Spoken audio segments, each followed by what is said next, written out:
오늘 저희에게 주신 말씀은 히브리서 5장 11절 말씀에서 6장 6절까지의 말씀입니다.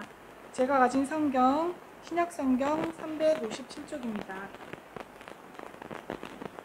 멜기세덱에 관하여는 우리가 할 말이 많으나 너희가 듣는 것이 두나무로 설명하기 어려우니라.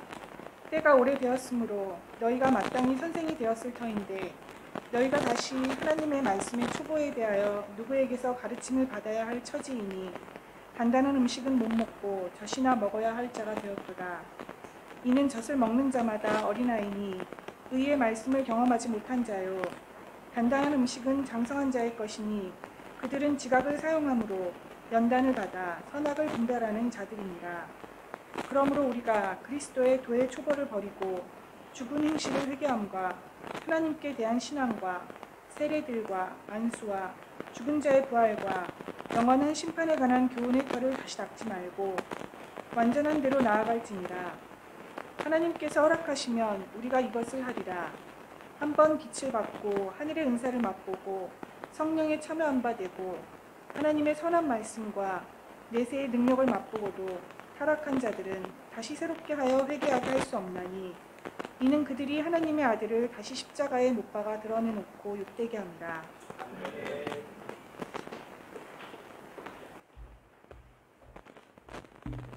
네, 감사합니다. 저희들은 계속해서 히브리서 말씀을 지금 묵상하고 있습니다. 신약 성경 가운데 가장 어려운 성경이 뭐냐? 그러면 저는 단연 히브리서라고 생각을 합니다. 히브리서를 저희들이 묵상해서 그런지 모르겠지만 자리가 텅텅 비는 게 이 히브리서가 진행되면서 아이고야 못 알아듣겠다 이런 게 아닌가 싶습니다. 그 반대로 얘기하면 그만큼 중요한 내용이 들어있다는 얘기입니다. 예, 그러니까 우리가 어렵다고 하는 것은 우리가 이 수준을 넘지 않습니까? 그냥 낮은 수준에서는 낮은 것으로 말을 할 수 있지만 우리가 어렵다고 느끼는 것은 그만큼 깊이 깨달아야 할 게 있다는 얘기입니다. 아마 신약 성경에서 그러한 깨달음이 주어지는 게 히브리서가 아닌가. 히브리서는 여러 번 해도 사실은 좀 어렵습니다. 다시 한번 집중해서 우리가 한번 배워봅시다. 지난주에 저희들은 왜 예수인가 라는 제목으로 히브리서를 배웠습니다. 그때에 우리가 배웠던 건 예수를 깊이 생각하자. 그리고 예수가 누구냐? 예수는 사도이시며 대제사장이시다. 사도이신 예수님은 구원의 창시자이시며 거룩해 하시는 이시다. 우리는 그의 거룩함을 받은 자들, 교회다. 그리고 대제사장은 반드시 성육신하셔서 오셨다. 여기까지가 저희들이 지난주에 배웠던 내용입니다. 한 주간 동안 예수님에 대해서 깊이 생각해 보셨습니까? 하셨을 것 같습니다. 저는 개인적으로 주정이 쭉 묵상을 하면서 예수님과 안식에 관해서 한번 묵상을 해보았습니다. 안식을 생각하면서 참된 안식은 사람의 노력으로 주어지는 것이 아니라 반드시 하나님께서 허락하실 때 가능하다는 것을 다시 한 번 더 이번 주 중에 배웠습니다. 이걸 쉽게 설명하면 안식이 뭐냐 어렵게 말할 것이 아니라 그냥 제가 쉽게 말씀드리면 하나님 나라에 가는 겁니다. 하나님 나라에 가는 주권은 사람에게 있는 것이 아니라 전적으로 하나님께 있다는 것입니다. 여러분들이 질문하십니다. 아니 목사님 그런 쉬운 내용을 지금 이 자리에서 하십니까? 저희들 가운데 그런 당연한 얘기를 모르는 사람이 어디 있습니까? 라고 질문할 수 있습니다. 우리 학생들도 사실 다 아는 내용입니다. 그런데 히브리서 기자는 이 내용이 그렇게 단순한 게 아니라고 다시 한 번 더 문제를 제기합니다. 어디에서 제기하냐 하면 히브리서 4장 1절과 2절에서 이렇게 말을 합니다. 한번 들어보십시오. 주중에 우리가 했던 내용입니다. 그러므로 우리는 두려워할지니 그의 안식에 들어갈 약속이 남아 있어도 너희 중에는 혹 이르지 못할 자가 있을까 함이라. 지금 그 히브리서 편지를 받는 그들 가운데에 안식에 들어가는 길이 열려 있어도 혹시 너희들 가운데에 안식에 들어가지 못할 자가 있을까 한다. 2절.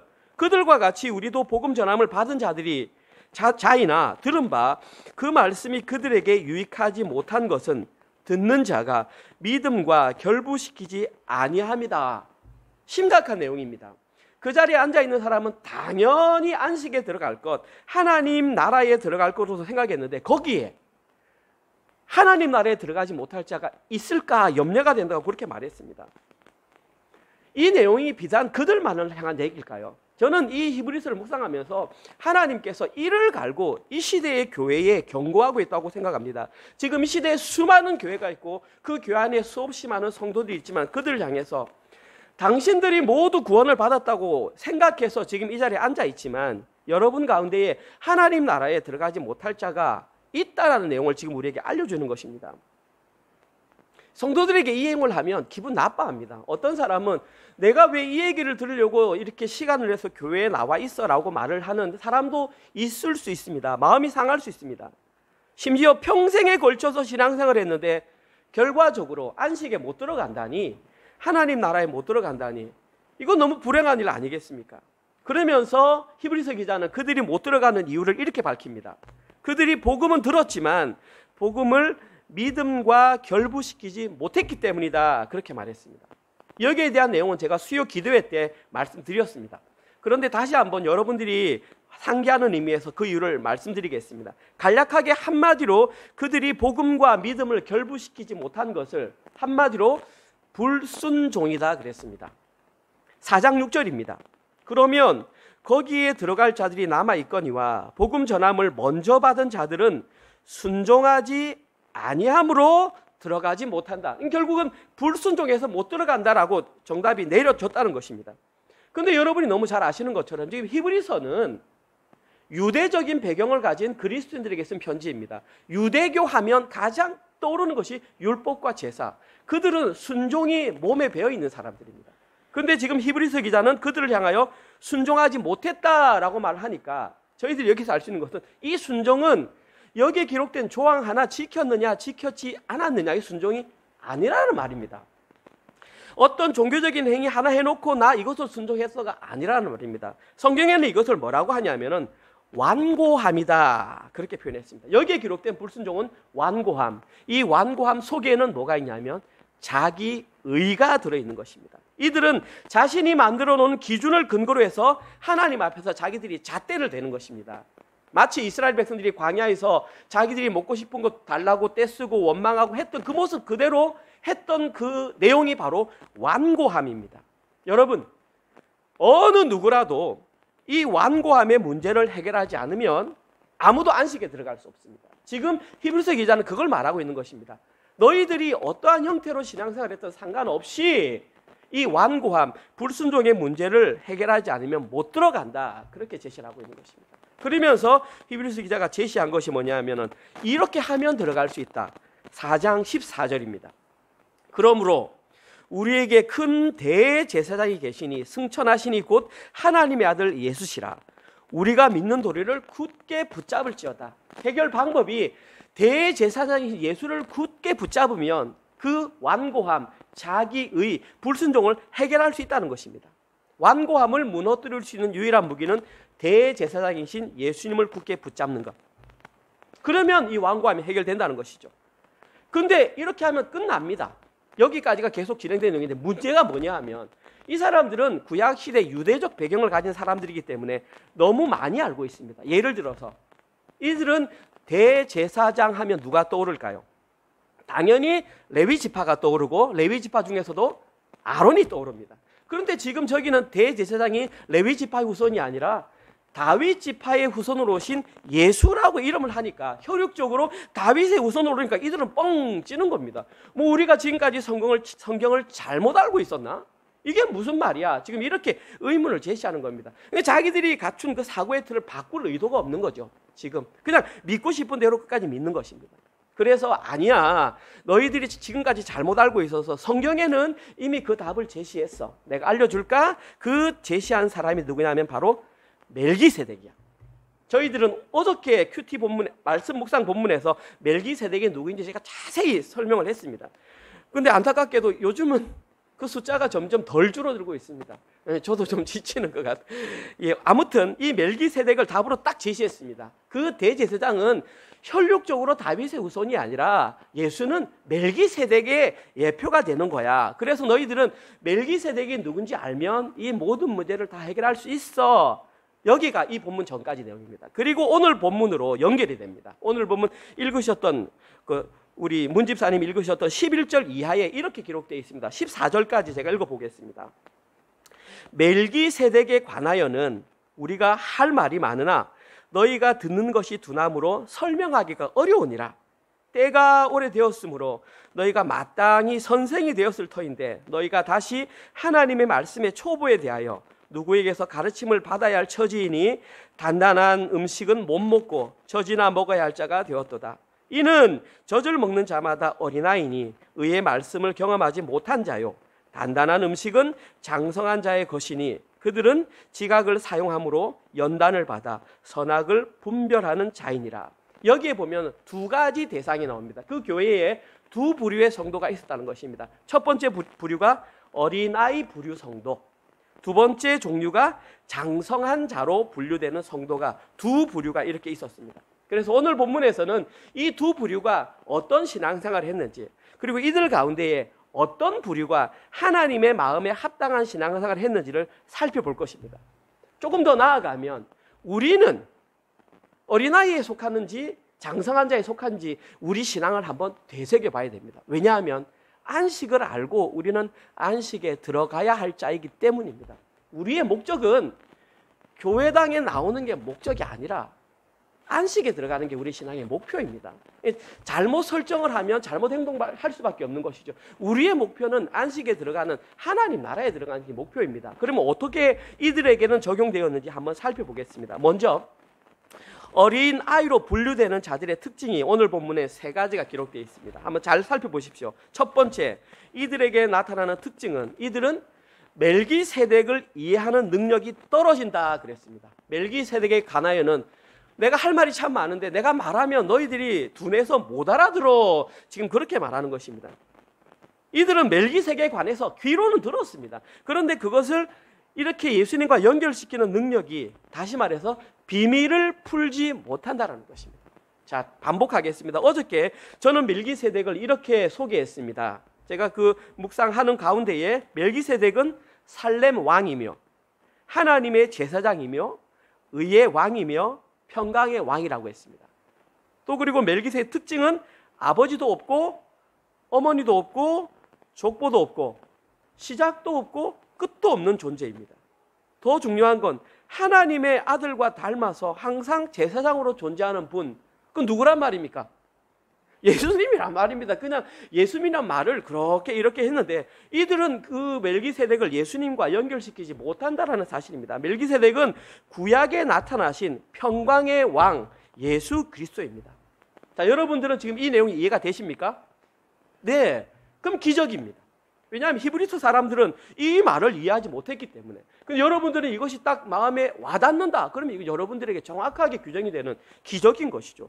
첫 번째 특징, 그들은 멜기세덱에 대한 이해가 떨어졌다. 두 번째 특징, 이들의 두 번째 특징은 크리스찬 공동체에 머물러 있는 시간이 상당히 오래되었다. 다음 절입니다, 집사님. 예.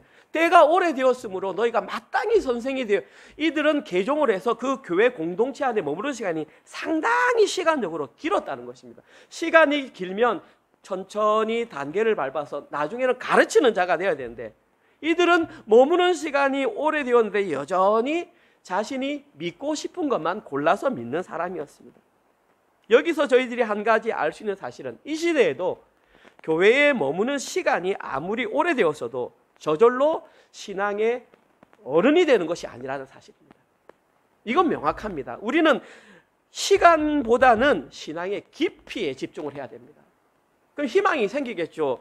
모태신앙으로 태어나지 않은 사람들도 전혀 염려할 것이 없습니다. 예를 들어 한 달 전에, 이틀 전에 예수를 믿어서도 명확하게 예수 그리스도에 대한 관념이 생긴다면 그때부터는 신앙의 어른이 될 수 있는 것이죠. 빅뉴스라고 할 수 있죠. 이제는 교회에 나오는 것만으로 만족하는 신앙생활을 해서는 안 됩니다. 교회에 머문 시간에 비례해서 좀 더 깊이, 좀 더 넓게 예수 그리스도에 관하여 묵상할 수 있어야 합니다. 이들의 세 번째 특징은 단단한 음식은 못 먹고 젖을 먹는다는 것입니다. 이 자리에 앉아 계신 분들은 이 내용이 뭔지 다 압니다. 여기서 말하는 단단한 음식이나 젖은 당연히 말씀입니다. 오늘 보면 13절에도 이들에게 특징이, 집사님, 의의 말씀을 경험하지 못했다 나와 있지 않습니까? 이들은 교회에 머문 시간은 오래되었는데 의의 말씀을 경험하지 못했다. 경험하지 못했다라는 말의 그 의미를 직역하면 익숙하지 않다, 한 번도 시도해 본 적이 없다. 다시 말해서 이들은 진리의 말씀이 선포되었을 때에 그것에 대한 익숙함이나 시도해 본 적이 없다라는 사실입니다. 진리가 선포되면 길을 꽉 막아버리죠. 왜냐하면 내가 듣기 좋은 이야기만 해줘. 교회 가면 잘 된다 그래, 복 받는다 그래, 교회 다니면 너희 자녀가 잘 된다 그래, 이런 얘기만 해줘. 근데 교회 가는데 왜 자꾸 진리를 빌미 삼아서 내가 듣기에 거북한 얘기를 하냐고 하면서 귀를 막았던 것입니다.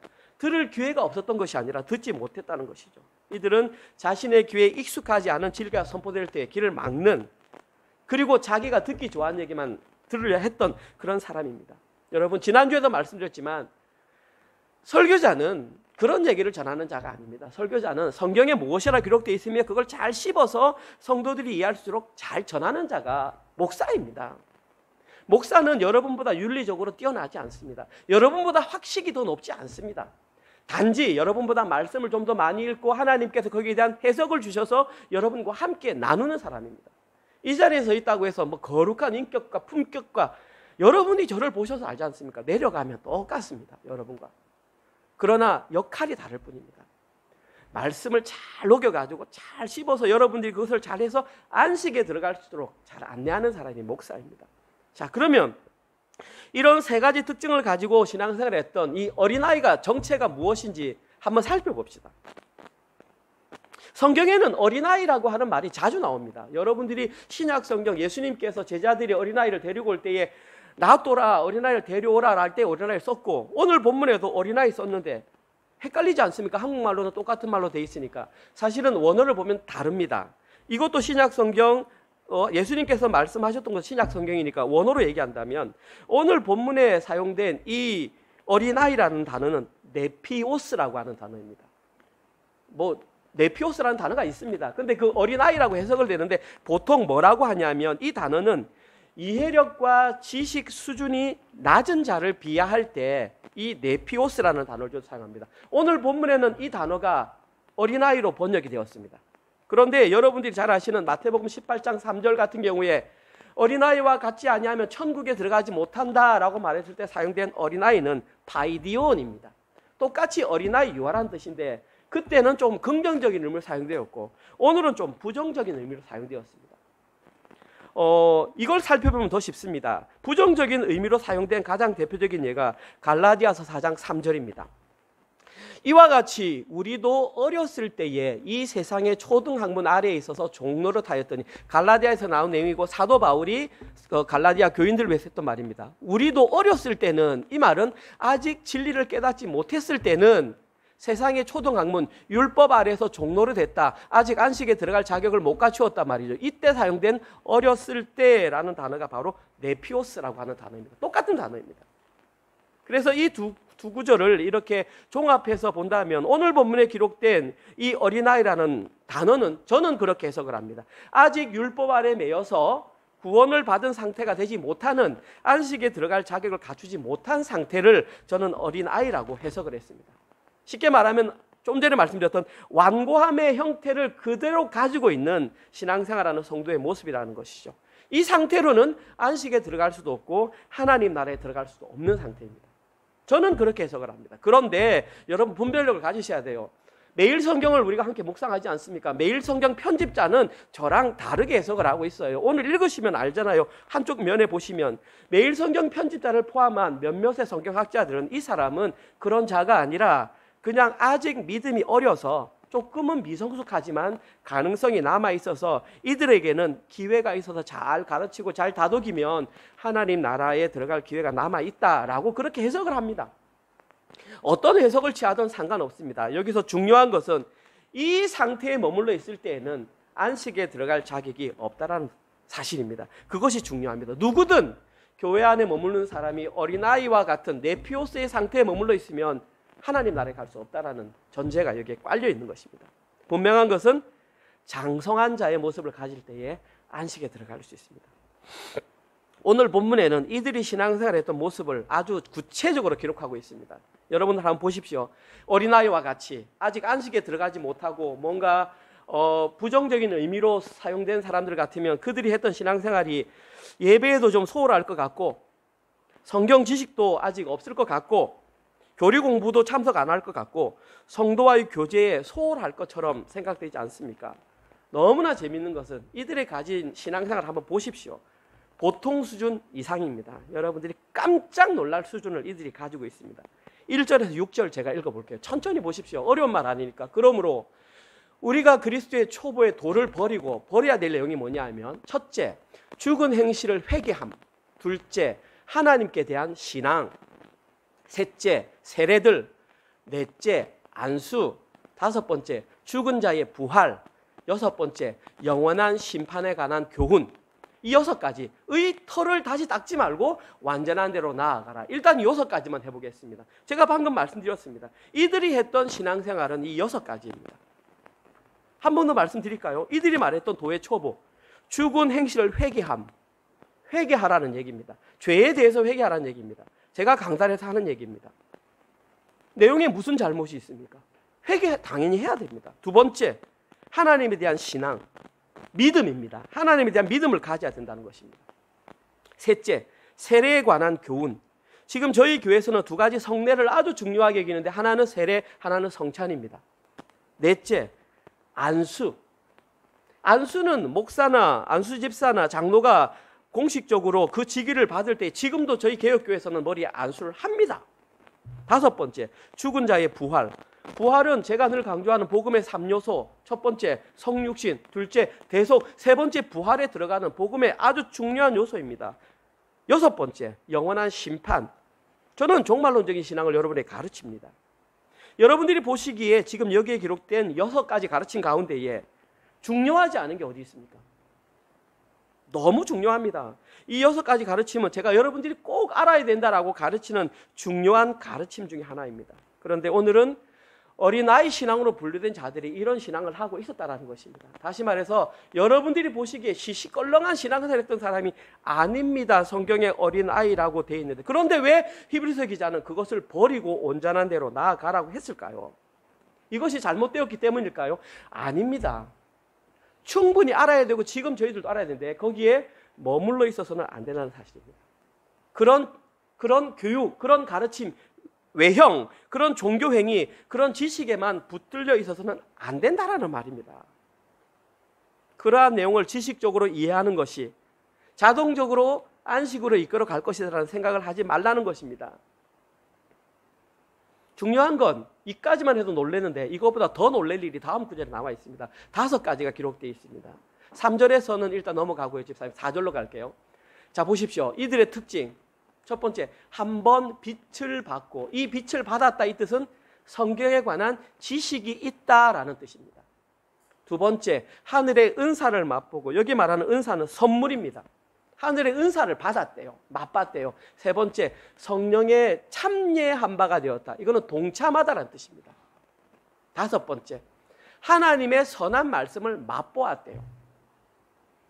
말씀, 선포되는 이 말씀을 맛보았대요. 그냥 들은 것만 아니고. 여섯 번째, 내세의 능력을 맛보았다. 여기서 내세라는 올 세대를 말합니다. 다시 말해서 하나님 나라, 천국이 임한다는 사실을 그들이 맛보았다라는 것입니다. 여러분, 이 시대에 이 정도 신앙을 가지고 이 정도 교육을 받은 사람 같으면 우리는 뭐라고 합니까? 진짜 믿음 좋은 사람이라고 말하지 않습니까? 그런데 이들은 이것을 버리고 타락했다. 타락했다는 말은 유대교로 돌아갔다는 뜻입니다. 이들이 어린아이입니다. 외형적으로 볼 때 흠잡을 데가 아무 데도 없습니다. 우리가 볼 때는 큰 믿음을 가진 사람처럼 보이지만 아무리 큰 믿음을 가진 사람처럼 보여도 그것으로는 그 사람의 신앙을 판단할 수 없다는 사실입니다. 어디에 집중해야 되는지 우리에게 명확하게 제시되고 있습니다. 여러분, 절대로 신앙적인 외형에 속아서는 안 됩니다. 그렇다고 여러분 나오지 말라는 얘기 아닙니다. 저는 지난번에도 얘기했지만 기본적으로 할 것을 지키지 않고 신앙인이라고 말한 것은 저는 아니라고 생각합니다. 그건 당연히 해야 되는 겁니다. 그러나 그게 전부가 아니라는 겁니다. 그걸 전부로 생각하면 지금 어린아이와 같은 이 소리를 듣게 된다는 것이죠. 그러면 오늘 본문에 기록된 장성한 자는 과연 어떤 자일까요? 오늘 보면 14절을 한번 보겠습니다. 14절. 단단한 음식은 장성한 자의 것이니 그들은 지각을 사용함으로 연단을 받아 선악을 분별하는 자니라. 일단 장성한 자, 이 단어는 그냥 제가 말씀드리겠습니다. 텔레이오스라고 하는 단어입니다. 텔레이오스. 그렇게 이 의미는 완성한, 완전한이라는 단어를 쓸 때 텔레이오 쓰고 오늘 본문에는 장성한 자 이런 단어로 쓰였습니다. 다시 말해서 히브리서 기자가 말하는 이 장성한 자는 외형적인 신앙에 안주하지 않고 완전한 대로 나아가는 자가 장성한 자라는 것이죠. 오늘 본문 2절을 보시면 이런 내용이 나와 있습니다. 읽었던 내용입니다. 집사님 2절 세례들과 안수와 죽은 자의 부활과 영원한 심판에 관한 교훈의 털을 다시 닦지 말고 완전한 대로 나아갈지니라. 여기에 기록된 이 완전한 단어가 텔레이오테스입니다. 뭔가 느껴지시는 게 없습니까? 두 단어가 같은 근원에서 나온 겁니다. 동일한 어근에서 나왔습니다. 그리고 그 어근이 어디에서 나왔냐면 예수님께서 십자가에 달려 돌아가실 때에 다 이루었다 말씀하시는 게 뭐라고 해요? 텔레오. 그래 말씀. 다 똑같은 단어입니다. 쉽게 말해서 하나님이 정하신 기준에 도달했다. 마침이 되었다. 장성한 자의 성경적인 의미가 하나님이 정하신 기준에 이르렀다, 도달했다라는 뜻이 바로 장성한 자라는 것입니다. 그런 자에게 나타나는 세 가지 특징, 오늘 본문의 첫 번째 14절에 있습니다. 14절에 있습니다. 단단한 음식은 장성한 자의 것이니 그들은 지각을 사용함으로 연단을 받아. 이 연단을 받아라는 단어는 우리 영어 성경에 보면 트레이닝이라고 되어 있고요. 이걸 조금 더 깊이 들어가면 벌거벗고 운동을 하는 모습, 그 당시 운동선수들이 열을 내기 위해서 형태가 우통이나 이런 걸 벗고 막 운동을 하는 모습, 그것을 연단을 하다 이런 단어를 사용했습니다. 이렇게 했습니다. 그리고 이 단어와 아주 유사한 단어로 쓰인 것이 히브리서 4장에 나와 있습니다. 제가 집사님께 말씀을 안 드렸기 때문에 아마 안 나올 겁니다. 여러분들 히브리서 4장 12절에 뭐가 나옵니까? 찾아보세요. 예, 히브리서 4장 12절.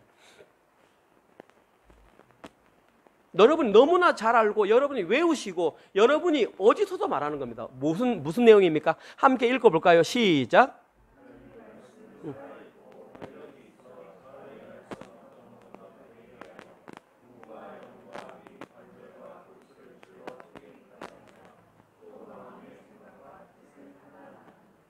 자, 이게 여러분이 잘 아시는 히브리서 4장 12절 말씀이 무엇인지 정체입니다. 그리고 13절에 말씀이 무엇을 하는지 이렇게 말합니다. 13절 지은 것이 하나도 그 앞에서 나타나지 않음이 없고 우리의 결산을 받으실 이의 눈앞에 만물이 벌거벗은 것 같이 드러나느니라. 말씀이 선포되면 그 사람 마음속에 난도질하여 그 속에서 죄성이 드러나서 벌거벗은 것까지 드러난다. 여기에 기록된 이 벌거벗은이라는 단어와 제가 좀 전에 말씀드렸던 연단을 받다라는 단어가 똑같은 단어입니다. 무슨 말인지 알겠습니까?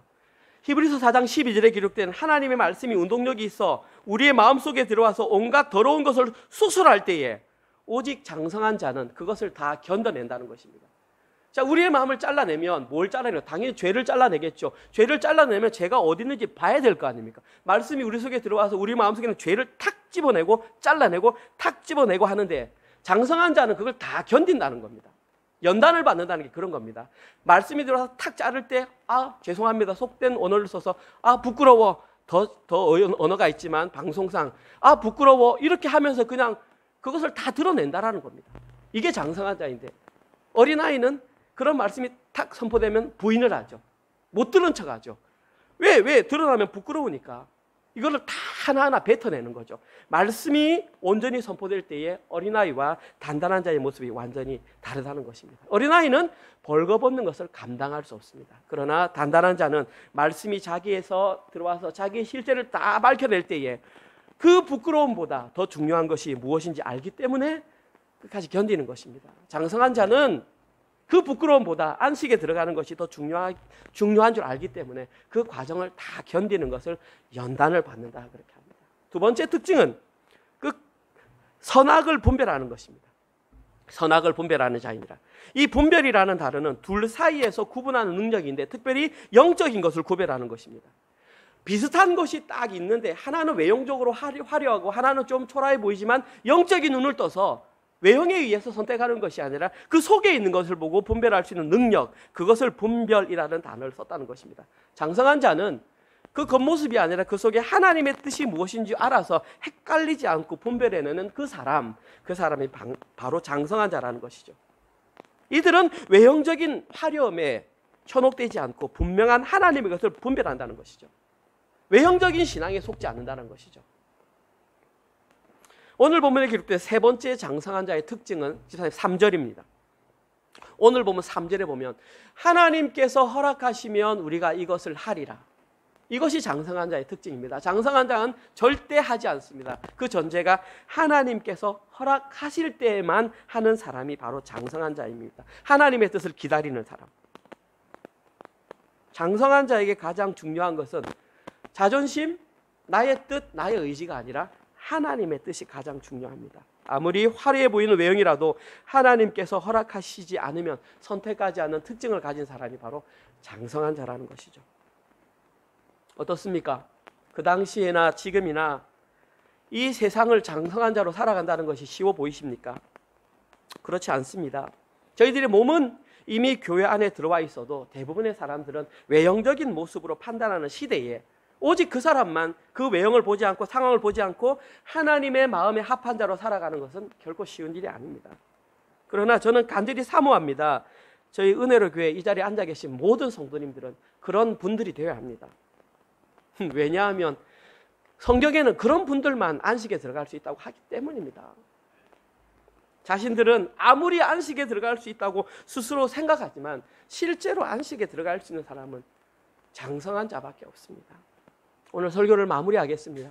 히브리서 기자는 이 장성한 자에 대한 설명을 계속하면서 한 사람의 인물을 예를 들었습니다. 그 사람의 이름은 아브라함입니다. 히브리서 6장 13절에서 15절 아브라함을 이렇게 소개하고 있습니다. 하나님이 아브라함에게 약속하실 때에 가리켜 맹세할 자가 자기보다 더 큰 이가 없으므로 자기를 가리켜 맹세하여 이르시되 내가 반드시 너에게 복주고 복주며 너를 번성하게 하고 번성하게 하리라 하셨더니 그가 이같이 오래 참아 약속을 받았느니라. 히브리서 기자는 아브라함을 단 세 단어로 소개했습니다. 내가 약속했다. 그리고 너에게 복주겠다. 그리고 아브라함은 오래 참아서 약속을 받았다. 이게 아브라함의 인생입니다. 근데 창세기에는 여러분들이 아시겠지만 오늘 저녁에 집에 돌아가셔서 한번 읽어보십시오. 창세기에 관한 내용은 창세기 12장에서 창세기 25장 14장에 걸쳐서 이 아브라함의 생애가 쫙 기록되어 있습니다. 그런데 그 생애 속에 보면 아브라함이 왜 장성한 자가 되었는지 그 모습이 기록되어 있습니다. 성경에 기록된 아브라함은 결코 외형에 흔들리지 않는 인물이었습니다. 외형에 흔들리지 않는 장성한 자였다면 뭔가 아브라함의 믿음이 화려하고 아브라함의 믿음이 대단한 것처럼 보여야 되지 않습니까? 그렇지 않습니다. 히브리서 기자가 아브라함을 예로 든 이유는 저는 두 가지라고 생각합니다. 첫 번째, 왜 아브라함이 여기에 예로 사용되었느냐? 저는 아브라함이 멜기세덱을 만났기 때문이라고 생각합니다. 아브라함은 창세기 14장에서 멜기세덱을 만났습니다. 롯이 잡혀갔을 때 자기 집에 있는 일하는 일꾼 318명을 데리고 쫓아가서 롯을 데리고 왔습니다. 그리고 그때 전리품들을 이렇게 멜기세덱을 만났는데 그때 11조를 전리품으로 바쳤습니다. 그런데 멜기세덱이 아브라함에게 무엇을 주었습니까? 떡과 포도주를 주었습니다. 여러분들에게 지금 떡과 포도주를 상징하며 주신 분이 누구입니까? 당연히 예수님이죠. 우리 성례 때 떡과 포도주를 먹으니까. 다시 말해서 아브라함은 구약 시대를 살았지만 영적으로 명확하게 예수님을 만났다는 것입니다. 그랬기 때문에 장성한 자의 인물로 설명될 수 있었습니다. 아브라함이 두 번째 선택된 이유는 100세에 낳은 아들 이삭을 하나님께 바칠 수 있었기 때문이라고 생각합니다. 아브라함인들 100세에 낳은 아들 이삭을 바치기가 쉬웠겠습니까? 지금 여기 계신 부모님들 100세가 아니라 25세에 낳은 자녀라 할지라도 아무도 바칠 수가 없습니다. 그런데 아브라함은 100세에 낳은 아들을 아낌없이 하나님께 바쳤습니다. 그것은 멜기세덱을 만난 이후에 연단을 받았기 때문입니다. 연단의 과정 여러분 잘 아시지 않습니까? 뭔가 화려한 아브라함이 다윗처럼 물맷돌을 가지고 장성한 자를 했다라는 내용보다는 애굽에 내려가서 살고 싶어서 자기 부인을 아내를 누나라고 속였고, 그러면 한 번 하면 안 해야 되는데 이번에 또 아비멜렉에게 내려가서 또 아내를 또 누나라고 또 속이고, 그것만 하면 또 되는데 하나님께서 기다리라고 그랬는데 못 기다려가지고 하갈을 통해서 이스마엘이라는 또 아들을 낳고, 여러분들이 보시는 바와 같이 아브라함의 신앙의 모습은 화려하다든지 우리가 본받을 만한 어떤 모습들이 기록되어 있지 않습니다. 그러나 그 과정을 통해서 아브라함은 이삭을 하나님께 바칠 수 있는 그런 믿음의 사람이 되었던 것입니다. 이렇게 했던 것은 하나님의 의도를 파악했기 때문입니다. 그래서 기쁨으로 이삭을 드렸습니다. 그 모든 과정은 아브라함에게는 벌거벗겨지는 과정이었습니다. 이같이 오래 참아 약속을 받았느니라 그 과정을 다 참아냈다는 것입니다. 저희들도 당연히 그 과정을 참을 때에 하나님의 임재, 하나님의 허락을 저희들이 경험할 수 있는 것이죠. 이것이 바로 아브라함이 여기에 대한 예로 선택된 이유입니다. 하나님께서 아브라함에게 이제 너가 장성한 자가 되었구나 라고 하면서 이렇게 말씀하셨습니다. 창세기 22장 12절입니다. 사자가 이르되 그 아이에게 손을 대지 말라. 그에게 아무 일도 하지 말라. 네가 네 아들 독자까지도 내게 아끼지 아니하였으니 내가 이제야 네가 하나님을 경외하는 줄을 아노라. 이게 하나님이 장성한 자 되었다는 허가증입니다. 내가 이제야 네가 하나님을 경외하는 줄을 알았다. 하나님께서 우리에게 듣기 원하시는 소리가 내가 이제야 네가 나를 경외하는 줄 알았다. 이 말을 해주실 때에 우리는 장성한 성도가 되는 것입니다.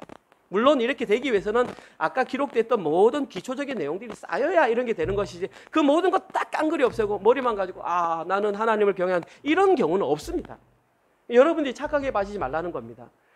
그런 모습들이 차근차근 쌓여서 이렇게 되는 것이라는 것을 그러면 신앙생활 잘 해야 되겠죠. 그러나 아무튼 장성한 자의 입에서는 이런 하나님으로부터는 이런 말을 들어야 하고 그의 입에서는 이런 고백이 나와야 하는 것이죠. 장성한 자에게 물론 해야 됩니다. 하나님의 자녀이기 때문에 우리는 구할 수 있습니다. 하나님께 간구할 수 있습니다. 그러나 이것만 나오는 것은 아니라는 뜻입니다. 이렇게 이제야 네가 나를 경외한 줄 알았구나라고 말하는 사람의 입에서는 이제 이런 고백이 나와야 합니다. 하나님 말씀을 보니 저는 하나님 앞에 과연 먼지였군요. 야곱이 고백했듯이 저는 하나님 앞에 벌레였군요. 저는 하나님 없으면 아무것도 할 수 없는 존재이군요. 하나님이 저의 삶을 하나님의 뜻대로 이끌어가지 않으시면 나는 한 발짝도 못 움직이는 사람이었군요. 라는 고백이 나오는 것입니다. 사랑하는 성도 여러분, 이런 고백을 하는 자들만 안식에 들어간다고 말을 했습니다. 명심하시기 바랍니다. 저희들의 입을 통해서 이제 이런 고백이 나와야 하고 그 고백이 나올 때에 우리의 삶의 현장에서 반대 정신으로 살아갈 수 있습니다. 반대 정신은 내 의지로 되는 것이 아니라 하나님께서 내 마음을 후벼 파서 나의 모습을 볼 때에 나오는 것입니다. 그때에야 이 세상의 사람들이 주관하는 인과율에서 벗어나는 겁니다. A라고 하는 것을 투자했으면 B라는 결과가 나오는 것이 당연한 건데 신앙생활 할 때는 그것이 안 나온다는 것입니다. 결국엔 나오겠죠. 그러나 시간이 걸린다는 것입니다. 그것이 인과율로부터 벗어나는 우리의 성숙한 장성한 자들의 모습입니다. 이들이 바로 진리 안에서 자유를 누리며 기쁨으로 신앙생활을 하는 자들입니다. 오늘 예배에 참여한 모든 성도님들이 이런 분들이 되시기를 주님의 이름으로 축원드립니다. 아멘. 하나님 고맙습니다. 오늘도 히브리서 말씀을 통해서 사랑하는 저희 은혜로 교회 성도들이 들어야 할 말씀을 듣게 하시니 감사합니다. 말씀이 우리 마음 가운데 잘 박힌 모처럼 잘 박히게 하여 주시옵소서. 어린아이와 같이 내가 듣고 싶은 말만 듣고 진리의 말씀을 거절하는 것이 아니라 때로는 그 선포되는 말씀이 내 마음 가운데에 선포될 때에 아프고 생채기가 나고 상처가 된다고 할지라도 그것을 통해 나의 부끄러운 치부가 드러난다 할지라도 하나님 잘 견디며 연단받는 장성한 성도들이 되게 하여 주시옵소서. 특별히 눈에 보이는 화려함과 예형적인 신앙에 쫓겨 그 중심을 보지 못하는 분별력을 잃어버리지 않도록 주님 도와주시옵소서. 무엇보다도 하나님께서 허락하지 아니하시면 단 한 발짝도 움직이지 않을 수 있는 하나님의 허락에 의해서만 움직이는 그런 장성한 성도들이 될 수 있도록 주님 인도하여 주시옵소서. 그러한 마음으로 아브라함이 멜기세덱을 만났을 때에 전리품에 10의 1조를 드렸던 것을 기억하며 저희들도 저희 소산의 10의 1조와 감사헌금과 주일헌금을 하나님께 올려드렸습니다. 그것은 우리가 물질이나 어떤 헌금 돈을 드린 것이 아니라 우리 자신을 드린 것임을 고백합니다. 하나님 다 드리고 싶지만 우리가 그것이 없으면 생활할 수 없기에 다 드리는 마음으로 하나님께 기꺼이 올려드렸습니다. 하나님께서 저희들에게 생업의 복도 허락하셔서 더 많은 것들로 저희들의 삶을 풍성히 채워주시옵소서. 그리하여서 저희들이 운영하는 모든 것들을 통해 하나님의 영광이 드러나게 하여 주시옵소서. 이제는 우리를 구원하신 우리 주 예수 그리스도의 은혜와 독생자 예수 그리스도를 보내주신 하나님의 사랑하심과 우리가 성경을 읽을 때마다 그 말씀에 기록된 것이 무엇인지 깨닫도록 인도하시는 성령님의 감화 감동 교통하심이 이제는 장성한 자가 되어서 영적인 분별력을 가지고 하나님께서 허락하실 때에만 움직이기로 결단하는 사랑하는 은혜로 교회 성도들 머리 위에와 지금 이 시간에도 해외 곳곳에서 복음을 증거하시는 선교사님들의 가정과 사역과 그들의 자녀들 머리 위에 지금부터 영원토록 함께 있을지어다. 아멘.